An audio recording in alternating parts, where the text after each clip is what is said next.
Walang kawala sa mga otoridad ng Presinto 4 ng Santiago City Police Office ang isang 19 anyos na binata matapos mahuling nagbebenta ng droga sa purok sa East Bypass Road, Barangay Sinsayon, Santiago City, pasado alas 3 ng hapon noong ika-16 ng Hulyo taong kasalukuyan.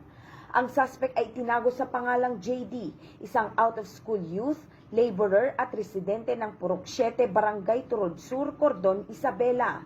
Nanguna sa operasyon ang Santiago City Police Office Station 4, katuwang ang PIDEA Quirino Provincial Office na may koordinasyon sa PIDEA Region 2 na nagbunga ng pagkakadakip sa binata.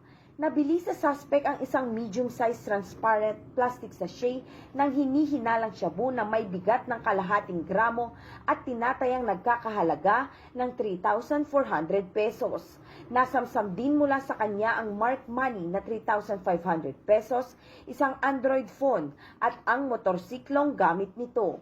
Sasampahan siya sa kasong paglabag ng Republic Act 9165 o ang Comprehensive Dangerous Drugs Act of 2002 at kasalukuyang nasa kustudiya ng Santiago City Police Station 4. Patuloy ang maigting na kampanya ng pambansang pulisya laban sa iligal na droga bilang bahagi ng pagsuporta sa layunin ng bagong Pilipinas, isang lipunang ligtas, disiplinado at maunlad na bayan. Mula dito sa Lambak ng Cagayan, ako ang inyong PNN Correspondent Patrolwoman Lane Lorenzo, alagad ng batas, tagataguyod ng Balitang Pulis.